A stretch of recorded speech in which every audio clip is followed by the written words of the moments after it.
Okay. Well, if Courtney's coming, then... Who else? Okay. Hello. What's up? Not much. How's life? Good. It's wrong. Sun's out. It's warmer. It is. Cold. Part of the drink, so Yeah, it was very cold. it wasn't pleasant. Good, how are you? Okay, we'll get started. Okay. Yeah, so Maria, congrats on your win today. Can you just walk us through the match? Sure. Very tight first set. Obviously, I think I was not so aggressive. I was just playing more her game instead of playing mine. But luckily I just came up with a few good points when I needed them, and I just feel like it was always going to be tough because she probably likes this tournament a lot. She made the final last year, so I'm just very happy that I managed to just change my game and just be more aggressive in that second set. Congrats, Maria. Thank you. Back into round of 16 at another big tournament, kind of getting the matches and everything like that. What's been the biggest boost for you in terms of getting consecutive wins consistently again? Whether that's your confidence or finding your game, what's been the biggest benefit? I would say that it's a combination of a lot of things. Obviously, things changed for me in Indian Wells, and then I just felt like, okay, another final, then went to Miami, another quarter, and then Charleston semis. I just felt like there was a consistency which I really like, because I feel like that's what's gonna take me, to my level where I'm gonna, hopefully win a big title, and that's what I'm looking for right now. So, yeah, I would say that, things are in a good way, and that's what makes me very happy on the court. Hi Maria, I'm curious, when you have a new coach, how do things, how much actually changes in your day-to-day in terms of your practices and how they're structured? Does David come in and everything changes, or does he come in and the way you work is kind of the same, but he makes smaller?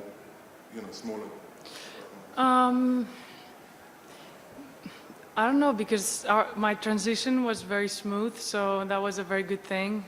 Obviously, when in that first tournament you get to meet each other, so it is a little bit awkward the first days. That's a thing with everyone, but I think the fact that he's very relaxed and very laid back, it made it so much easier for me. And in terms of coaching and stuff, he, as I've said it many times, he keeps it very simple, and he just doesn't overcomplicate things, and there's no discussion between us, which I like, because that can get you very distracted in the match, and I just feel like the things he says, I just trust him, and I just follow what he tells me, and I just like how it's going, because it's a very different approach to what I was used to all my previous years. Hi Maria, congratulations on the win today. A lot of players will talk about how different red clay is from green clay, so I'm curious what your decision was behind playing Charleston, given how many matches you played in Indian Wells and Miami, and what about green clay for you helps you translate into red? I just wanted to do something different this year, and because I also had Billie Jean King Cup. I always say Fed Cup, that's why I'm laughing. I said I just want to do something different, and well, I have to be honest that my results in Stuttgart were not the best, and I just felt like, okay, I'll give a shot to Charleston. Okay, obviously it plays different, but there are certain things that you have to do the same, like you move the same, you try to build up the point the same way. But I have to say that Charleston in that last match played very heavy, so in general, green clay plays faster than red clay, but in that, the last two matches, it was feeling pretty heavy. Maybe because of the weather, it was rainy and wet and cold, so That's a big factor on clay, red or green, I think, how wet it is. Maria, only two women have ever been able to win Madrid and Rome in the same year. It was Dinara and Serena. I'm curious if that number surprises you, if you would have thought it would be higher or lower, and kind of like, yeah, what your thoughts are about how difficult it is potentially for both the guys and the girls to win these tournaments back to back, and if it changes now that this is a 2-week event, because back then it was a 1-week event. So. Yeah, I think it's tougher now that it's 2 weeks. You know, I see a lot of people that maybe we do get more days off, but just, you know, especially if you're from overseas and you're not from Europe, that, for example, I had a few days between Madrid and Rome and I had the chance to go home. So some people, you know, cannot do that, and they just stay at the tournament, and it's just another hotel, and then, you know, you're going to decide every day. It can get, you know, a little bit too much. I find it very tough, and I see a lot of retirements. So it does surprise me that it hasn't happened, obviously, the last, year. But it's, I don't know, I just feel like it's two very different tournaments, especially when it was a 1-week event. Probably the transition would have been a lot tougher, because you wouldn't have so many days, like from the final, then you would have to start the next day, right? Or you had a week. Yeah, but you didn't have a week between the two, right? So it was a back-to-back, and it's very tough, I think, to do that. Yeah. So I'm writing a piece about the rankings, and I was wondering if there was any time not now, but in the past, that you had ranking goals and you wanted to reach a certain ranking, and how difficult, or I guess, can it bring extra pressure for any player if you focus too much on rankings and not developing as a player? Well, I think that every player has this same goal of getting to top 100. That's, you know, that's a thing with everyone. Like, that's your big, like, first big step in your career, like breaking into the top 100, because it guarantees you, you know, main draw in Grand Slams, main draw in a lot of big tournaments. And I just feel like, yeah, back then I was obsessed, and, you know, then with top 50 and then maybe being seated in a slam.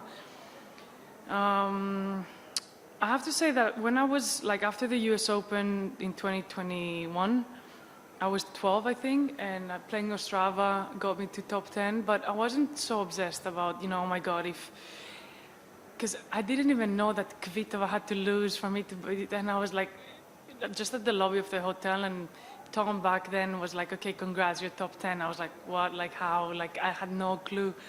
I guess that when you feel like you're in a good place, then everything is gonna come. But then once you're top 10, like, you know, it's tough to maintain that, and you just want to stay in that, you know, spot as much as you can. I think the only reference point we have for like back-to-back 2-weekers is obviously Indian Wells and Miami, which is also a very difficult transition. Is the transition between those two tournaments the same difference-wise between Madrid, Rome? Like, is it crazier what you have to do from Miami or Indian Wells to Miami compared to what you have to do in terms of adjustment-wise, game, vibe? Yeah. Like, is it that different? I think no one complains about Indian Wells Miami because it's been like that at least since I've started playing those tournaments. So, you know, I got to those tournaments and I knew it was going to be 2 weeks. Like, and then we knew that all the other tournaments were going to be just a week. And you know, I've been lucky enough that the last 3 years I've played good in Indian Wells. So then I didn't have so many days between Miami and Indian Wells, but I'm sure it can get, you know, tough. If you don't have a base in the US, I'm, you know, lucky that my boyfriend lives there, so I can just visit him and it's gonna feel like home. But at the same time, there's a lot of Europeans that I know that would lose, fly back to Europe and come back for Madrid or Miami. You know, it's decisions that, like, unfortunately we cannot make, we cannot change, and we have to, I guess, accept, even if we don't like them. Thank you, guys. Go back there. Yes, now do